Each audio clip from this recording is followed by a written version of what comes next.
Magandang araw sa atin lahat mga kababayan, saan man panig kayo ng daigdig naron. Dito na naman tayo sa another episode ng ating vlogs, Badong Ratiles po.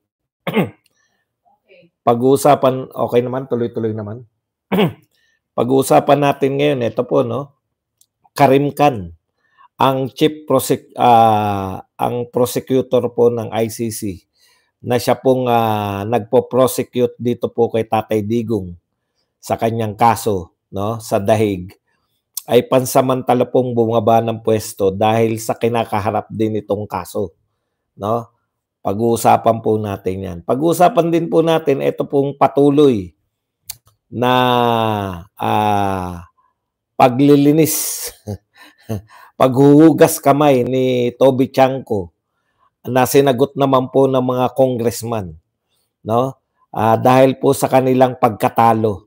Ito po talaga palpak yung kanilang political strategy. Kung hindi pa rin po kayo naniniwala na palpak talaga tong admin na to, ganun po, no?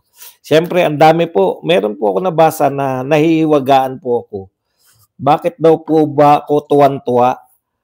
Tuwan-tuwa raw po ako sa resulta ng eleksyon. Samantalang nanalo sila Tito Soto, Lacson, iba pa. Ano, bakit po ako natutuwa? Hindi ko po alam kung bakit po hindi ako dapat matuwa, nanalo po tayo. Yan po mga pag-uusapan natin, pero bago yan, kung bago ka pa lang dito sa ating channel, mag-subscribe ka na. Dahil ito lang ang tayong channel na may kinikilingan, may pinapanigan, una sa balita, uli sa impormasyon, kaya na pang hinihintay nyo, pindot na. Okay. Sarap.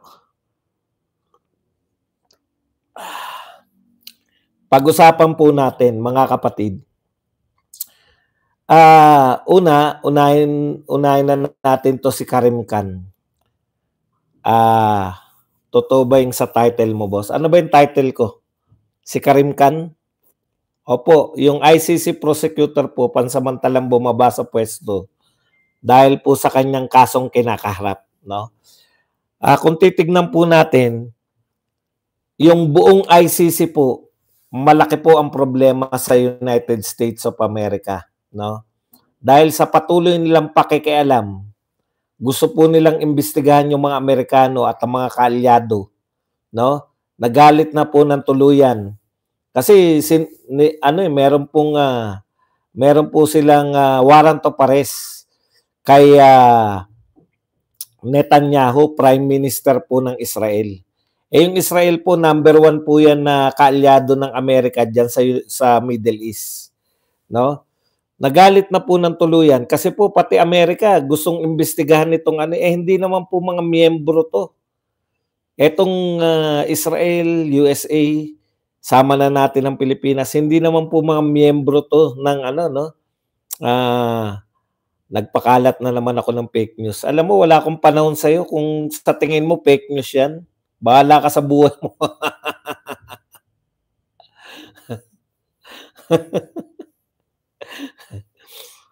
Hindi ko pala siya natanggal. Wala po akong panahon na makapag-usap sa inyong mga nagpe-fake news.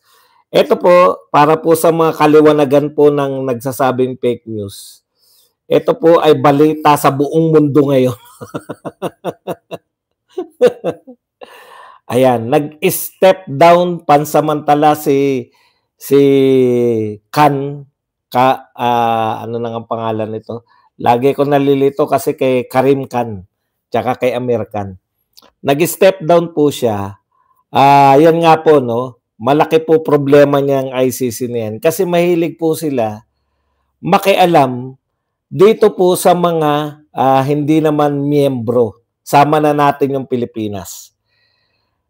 Meron pong warrant of arrest si Vladimir Putin. Meron pong warrant of arrest ngayon si Prime Minister Netanyahu at iba pa. May isa pa sa ICC sa kasong crime against humanity. No? War crimes, crimes against humanity.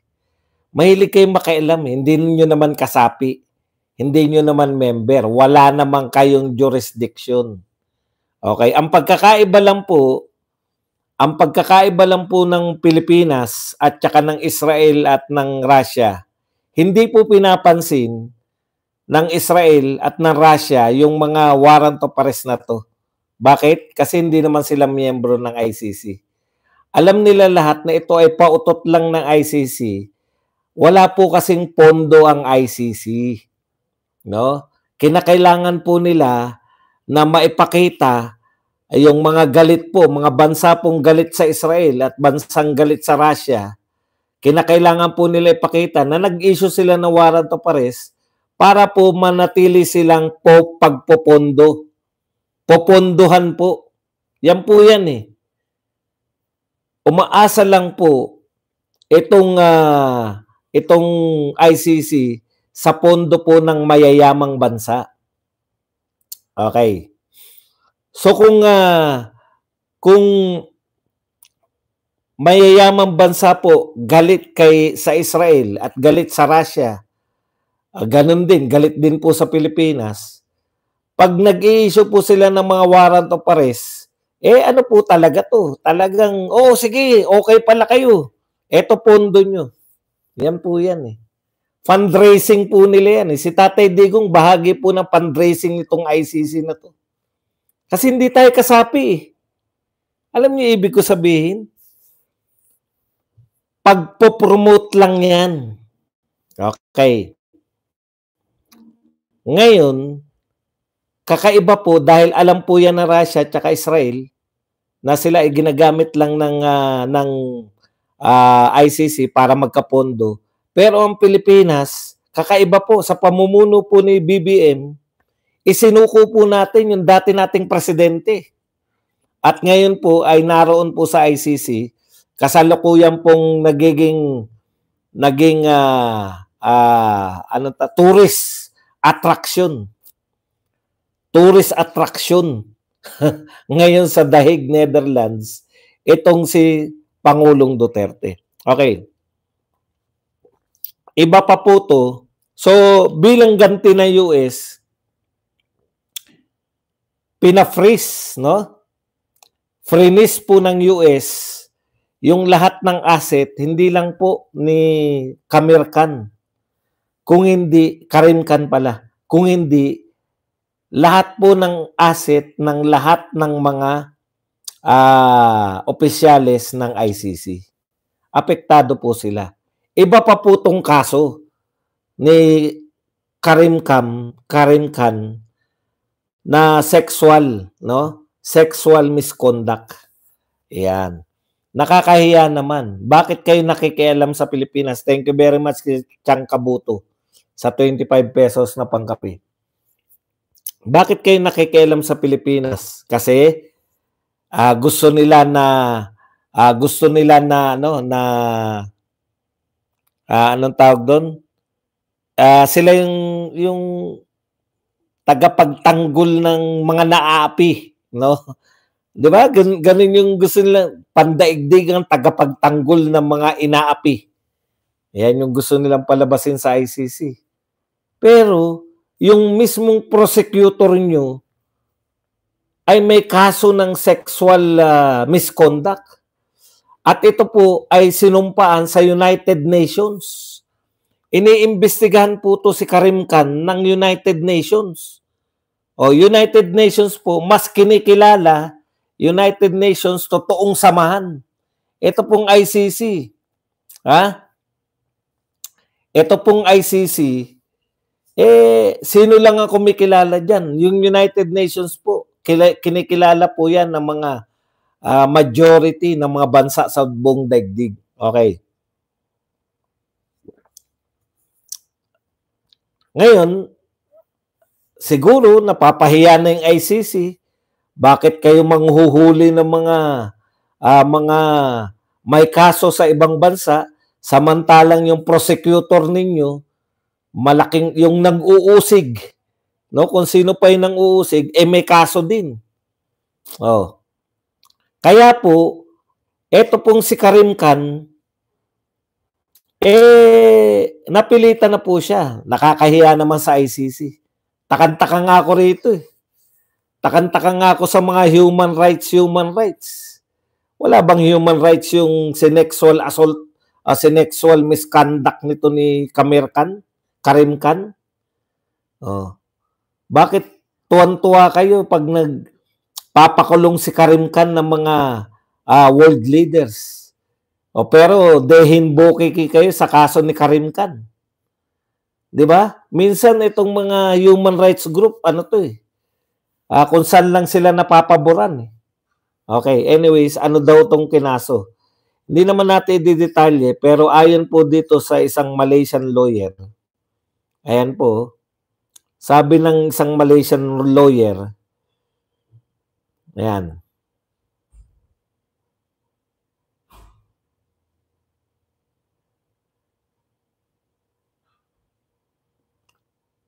iba pala.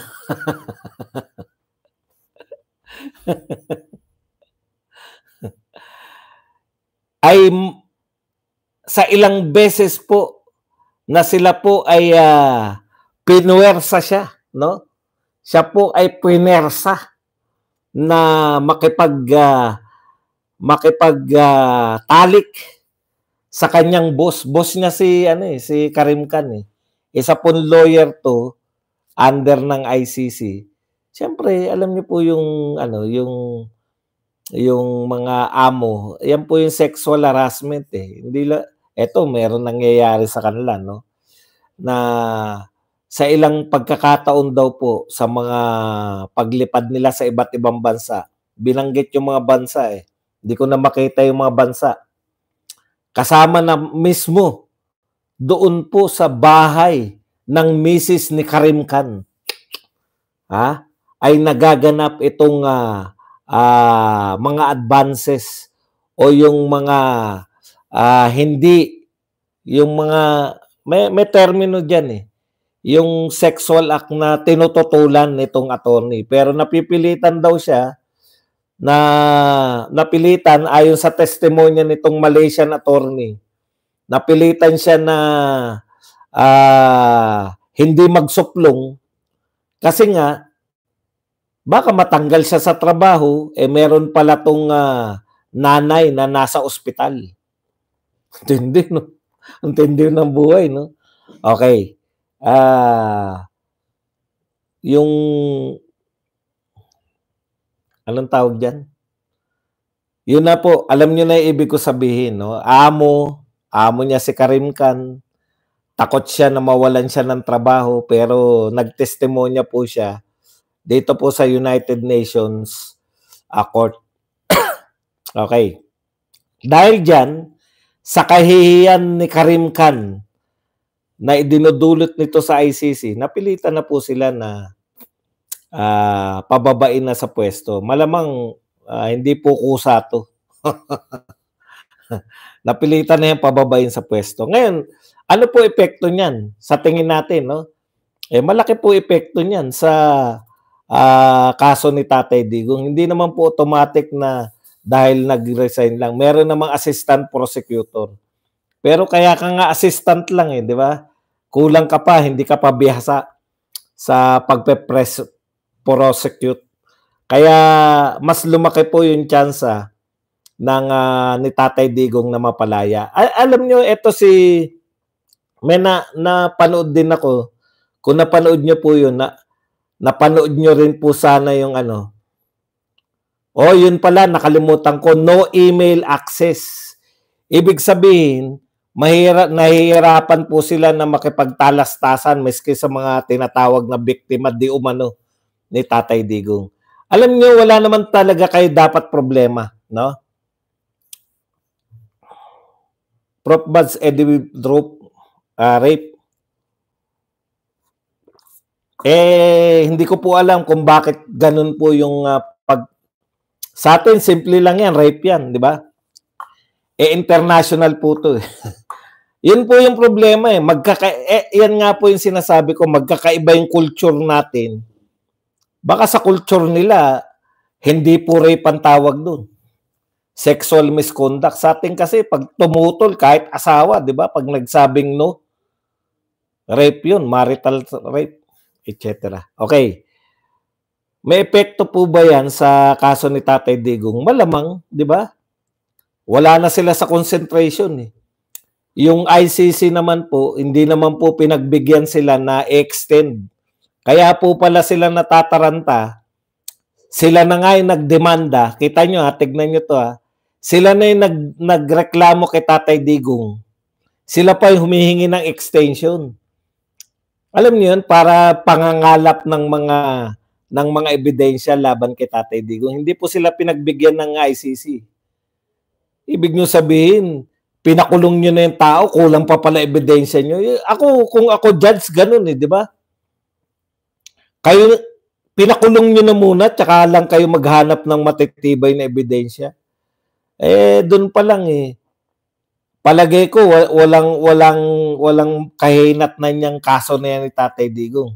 Kaya lang, nakakahiya sa ICC. At saka, sayang naman yung very popular si Tatay Digong. Maraming galit na Europeans dyan, di ba? Minumura niya yung mga Europeans.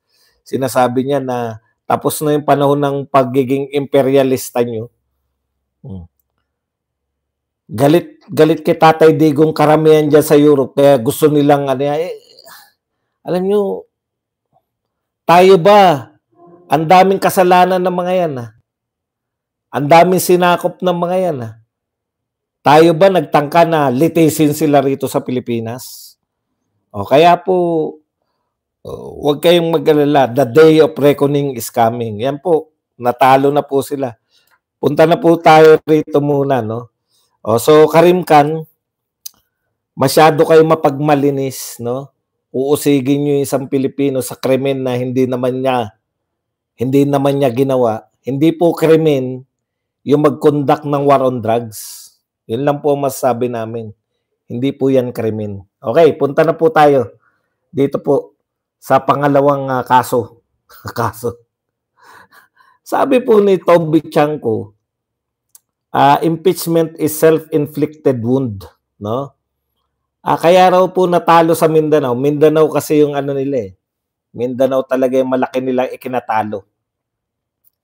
Kaya daw natalo yung mga senatoriables, lahat ng senatoriables sa Mindanao dahil hindi sila makapangampanya, no?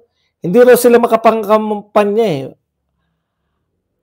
Kaya siya sinisisi, nagsisisihan na po sila eh. Sinisisi siya kasi siya yung campaign manager. Sinisisi niya naman yung mga congressman dahil sa mga congressman, alam niyo na kung sino sinisisi niya, si Romualdez. Dahil sa mga congressman, pinagpilitan nila yung impeachment ni BP Sara, naapektuhan talaga. Hindi sila makapangampanya sa Mindanao. Ayaw sila, mismo ng mga kaalyado nila, mga local leaders nila ayaw. 'Di ba? Sa Mindanao talaga sila eh. Dahil alam nila, sayang lang yung magsasayang lang sila ng oras ng pangangampanya.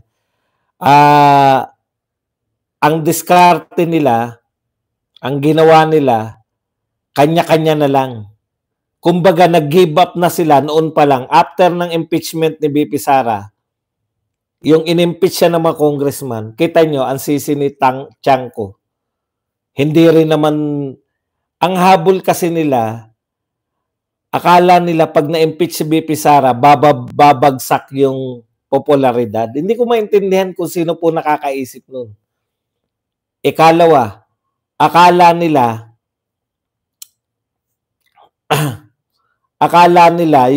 yung pag nakulong si Tatay Digong, mawala ng Duterte, no?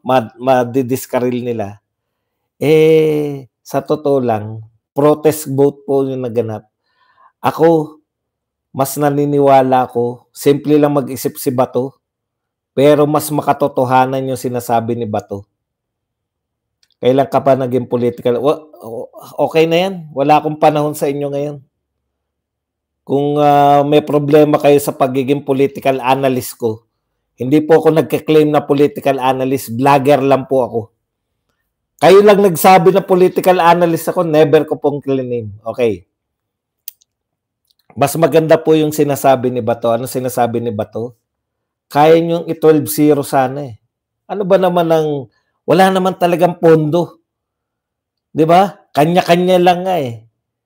Ang may konkreto lang, meron lang talagang maayos na mga rally. Kung papansinin natin sila, yung KOJC lang eh, 'di ba? Sa pangunguna ni Pastor Kibuloy. Kaya lang sa sinamampalad. Okay. Mamaya may sasagutin ako diyan na bakit parang tuwan-tuwa ako at hindi ba ako naniniwala na nadaya.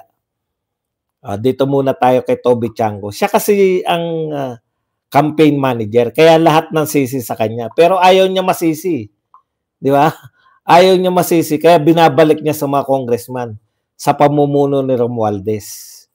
Okay, syempre, yung yung mga pondo pa. Alam niyo, sabi ng isang governor ng Mindanao, ini-interview sa DCRH, hindi sinabi ni Baha tsaka ni Katunying. Ang sinasabi niya, kaya natalo kayo sa Mindanao, una, kinukumpare talaga ng mga tao eh. Project ni BBM, project ni Duterte. Oh. Wala naman talagang, ang sinasabi ng gobernador ng taga Mindanao, eto gobernador ng taga Mindanao, eto po yung sinasabi. May project talaga si Duterte. Nakita ng mga tao yan. Ikalawa, magaganda raw, kaalyado to ni Marcos magaganda raw yung plano ni BBM. Kaya lang hindi na pondohan. Bakit hindi na pondohan? Inuna kasi nila yung pamumulitika. Inuna ng mga admin. Imbis na pondohan, totoo naman eh. Alam niyo po, kung tinuloy niyo yung Mindanao Railways, yan talaga yung tagabasag eh. Sa dominance siguro ng, mahina talaga kasi mag-isip itong mga sa admin. Di ba? Sirang-sira sila dun eh. Sirang-sira sila dun. May magagandang proyekto, may nakalaan ng mga budget, alam ng mga gobernador ng Mindanao, pero hindi na ituloy. Samantalang si Duterte, nakita nila na may proyekto. Ikalawa, talagang naka-apekto sa kanila yung ginawa nila kay Digong tsaka kay BP Sara. Mga taga Mindanao yung mga yan. Leader from Mindanao. Tapos, pinakulong nyo lang sa ibang bansa. In-impeach nyo lang, ganun lang kabilis. Pinakamaraming boto sa kasaysayan po ng lahat ng eleksyon sa buong Pilipinas. Kayo naman, no? Okay lang yung nabubulol. Wag lang lagi. Sa kasaysayan po ng mga eleksyon sa Pilipinas, ang nakatanggap po na may pinakamalaking boto si BP Sara.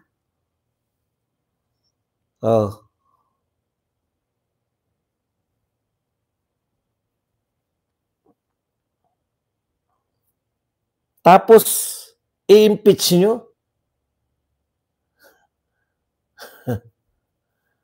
I-impeach ninyo? Hindi lang naman tama po yun. Wala pong leader. Alam nyo, kala nyo, bilib na bilib.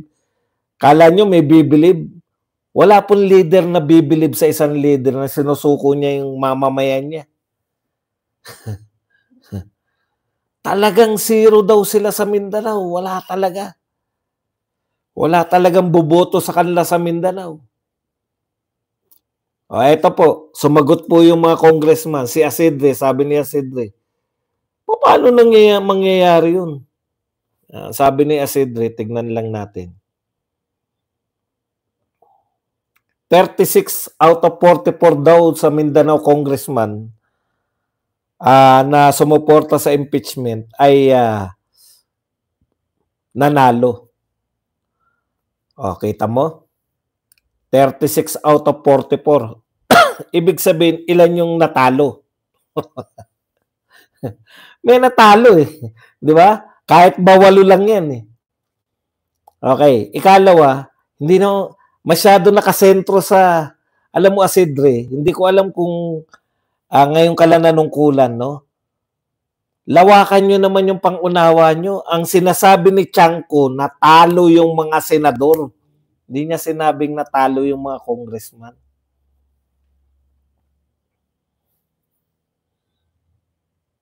Ang sinasabi ni ano ni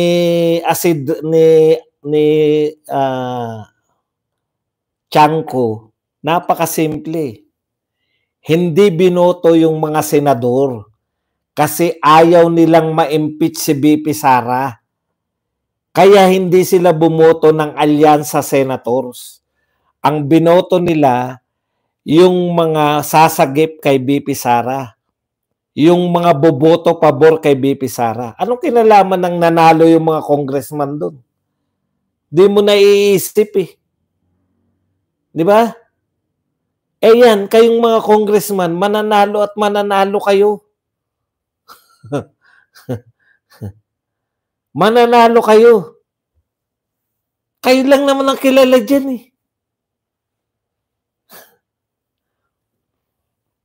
Pero maraming natalo sa inyo na dapat panalo. Oh, yung gobernador nga na Cebu, nasa na ngayon? Sino tumalo sa kanya? Hindi kilala. Tinaas lang ni Tatay Digong.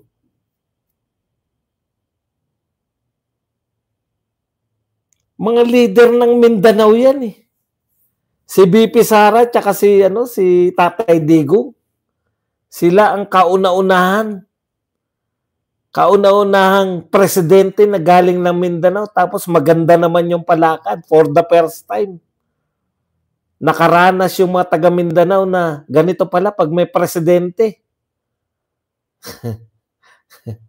Ganito pala pag may presidente. Totoong proyekto, ano sabi ng gobernador, hindi naman pinakilala ng DCRH. Totoong proyekto ang nakita nila kay Duterte. Dito, laway lang. Sa kabila, laway lang. Eh, mananalo talaga kayo eh. Pucha, ang dami nyong paayuda eh. Pero, ang tanong, naipanalo ba nila? Baka miski yung mga congressman, kaya nanalo. Tignan nyo po. Real talk po. Ano sinasabi ng mga congressman? Di ba meron ng tape niyan? Kaya lang naman ako pumirma.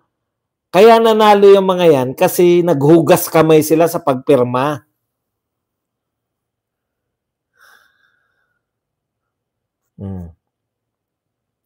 Kaya nanalo yung mga yan, no? Sa Mindanao, marami pong congressman. Meron nga na-tape pa eh. Kaya ko lang naman, asawa yata ni Prasco yun kung hindi ako nagkakamali. Kasi baka wala silang pondo. Kahit na itanggi nila yan, sinabi po ng mga congressman yan eh. Kaya lang sila napilitang pumirma. O ibig sabihin, naghugas kamay sila sa kanilang mga kababayan na mahal ko talaga yan si BP Inday, napilitan lang ako para sa atin din. Kasi wala kayong baka nga sinabi pa na iboto nyo na lang yung mga kakampi ni Inday at saka ako. Oh, ganyan po yan. Hindi sila kinampanya. Yun yung ibig ko sabihin, kanya-kanyang hugas. Alam natin yan dahil pinunteriya talaga sila sa galit ng mga tao. Ba't nyo i-impeach yan? Vice President namin yan, binoto namin yan.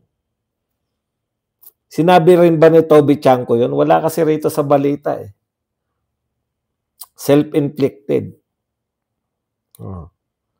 Maghugas kamay lang yung mga congressman na sabihin, kaya namin yan si BP Sara pumirma dahil yung pangako. O di, ang gawin natin, wag na lang natin iboto yung alyansa.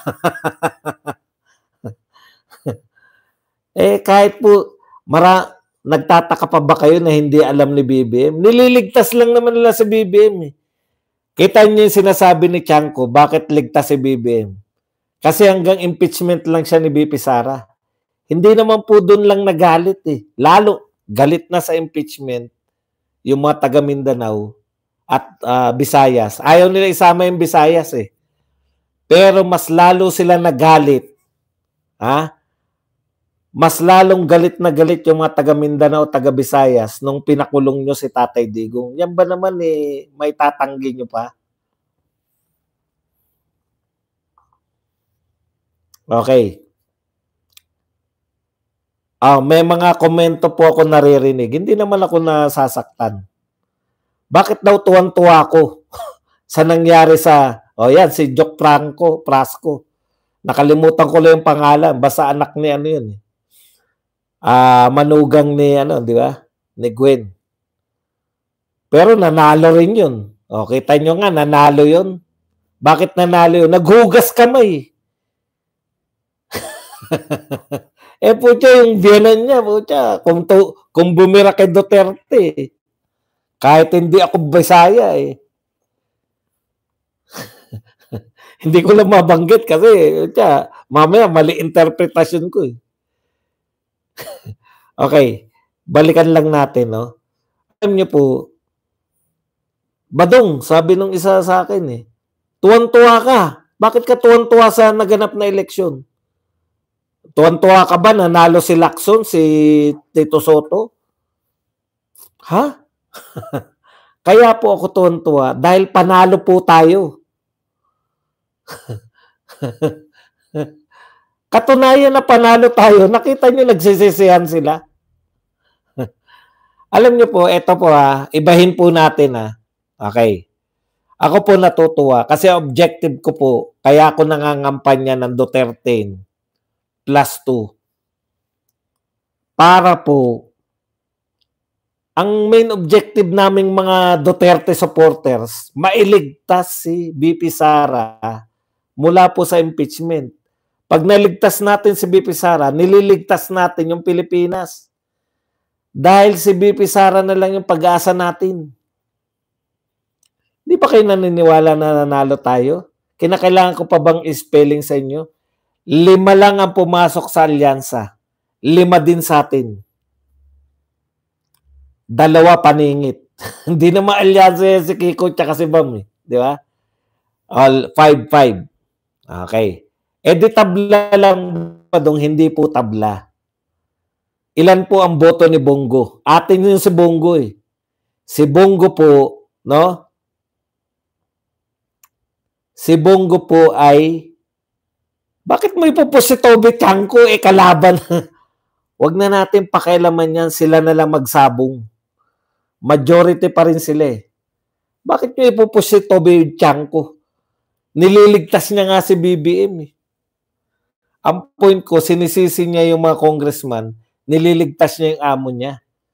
Pareho naman may kasalanan yun. Yung mga congressman nagsampa ng impeachment, yung amo ni Toby Chanko si BBM, siya naman yung nagpakulong kay Tatay Digong. Okay, balik tayo rito sa pinupunto ko. Nanalo po tayo. Di ba? Si Marcoleta, pang-anim pa. Sasabihin, hindi naman atin si Camille Villar tsaka si Amy Marcos. Di ba? 3 lang yung sa atin. Pwede nyo sabihin, 3 lang. Anong 3 lang yung sa atin? Sa tingin nyo ba, kung hindi inendorso yan ni BP Sara, mananalo yan si Villar tsaka si Amy Marcos? Sabi nga sa inyo, sila lang yung nakalusot sa Mindanao Huwag nyo pong isipin na yung boto ninyo, yun na yung boto ng mga Duterte. Marami pong Duterte, galit po kay Amy Marcos. Totoo po yan. Pero marami pong Duterte na supporter ni BP Sara na pag sinabi ni BP Sara, iboto natin itong mga to, iboboto nila. Correct. Hindi ako nagpapatawa. Hindi ko nilihim yan. Blair. Hindi ko po nilihim yan. Dahil pag hindi po nanalo kami, ma-impeach po si BP Sara. Ngayon, marami pong mga senador na baliktarin kung saan sila makikinabang. Kung tayo po na ipanalo lang natin, halimbawa lang, na ipanalo lang natin 3 lang, ay mahina na itong mga Duterte. Pero dahil po sa political moves ni BP Sara, wag kang paulit-ulit, Blair. Umuuna nga ako eh. Ikaw lang ang natatawa. Paulit-ulit. Wala akong panahon ngayon sa mga paulit-ulit. Yan lang ang sasabihin mo, inulit-ulit mo pa. Proud na proud nga ako na yun na naganap. Hindi ka pala marunong sa politika. May purpose po yan. Kaya po tayo nangampanya na +2. Duterte +2. Okay. Natalo na nga yung karamihan sa atin na ano ka pa. Ganun po talaga. Di ba? Okay. Nanalo tayo dahil 5-5 pero atin yung winning natin si Bongo tinambakan ng 10 milyon yung pinakamalakas na kandidato nila si Erwin Tulfo.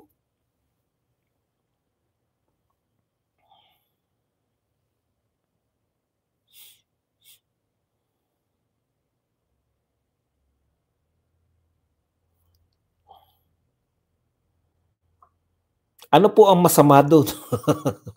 Na magdiwang.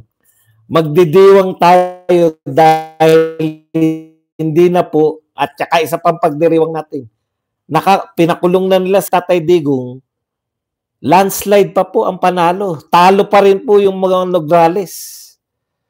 Binuhusan na nila ng pondo, talo pa rin ang mga Nograles. Alam nyo, sa totoo lang, mabuting ginawa. Kaya nakinikinita na yan. Marunong talaga to si Speaker eh. No?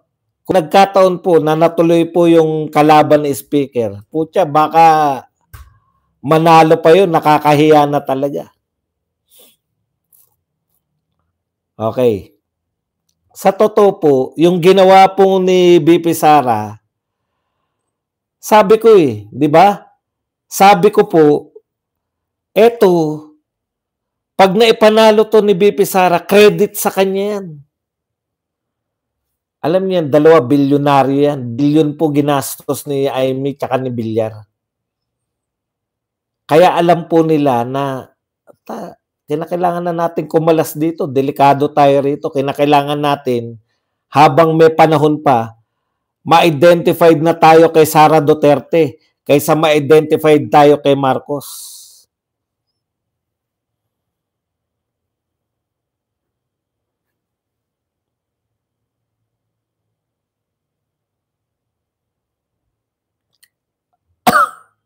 Okay. Panalo tayo. Naligtas natin si BP Sara. Hindi pa ba tayo dapat magdiwang nun? Sa usapin ng pampo ng medayaan. Ako po, naniniwala po ako, no, sa ebidensya. May mga senador po, may nag-press con yata na alam nga naman hindi ko suportahan yan kung kitang-kita ko na meron talagang ebidensya. Kaya lang, hindi po dapat, no? Hindi po dapat na may nagsabi po ng mga senador na may dayaan, wag na tayong magdiwang kasi may nanalo din sa atin. Obvious naman po eh. Nanalo naman tayo sa Mindanao. Di po ba? Obvious po na yung mga kandidato natin ay wala pa pong senador dyan. Obvious din na napakalakas ng kalaban natin. Very obvious po yun eh. Ngayon, kung naniniwala pa rin kayo na dinaya talaga tayo, hindi ko naman pinipigilan eh. Wala naman ako sinabing hindi yan totoo eh. O, diba? Susuporta din ako dyan pag nakita ko yung ebidensya na, nga no. Pero huwag nyo naman kami pigilang magdiwang. Kung kayo po ayaw nyo magdiwang dahil nanalo tayo, no? Ayaw nyo magdiwang kahit nanalo tayo, huwag nyo po kami idamay. Kami po Duterte kami. Ang purpose po namin dito sa eleksyon na to, manalo mas maraming Duterte kaalyado para si BP Sara. Yung mga natitirang hindi kaalyado. Ngayon, ano po ang nakita ngayon? Nakita po natin ngayon, kaya nga po, Hindi ko naman sinasabing posibleng walang dayaan eh. Pag napakita po nila na may dayaan, bakit hindi ko susuportahan yan?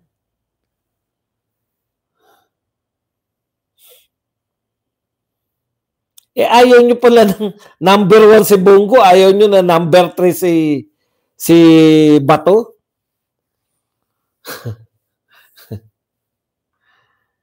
Kasi po, ako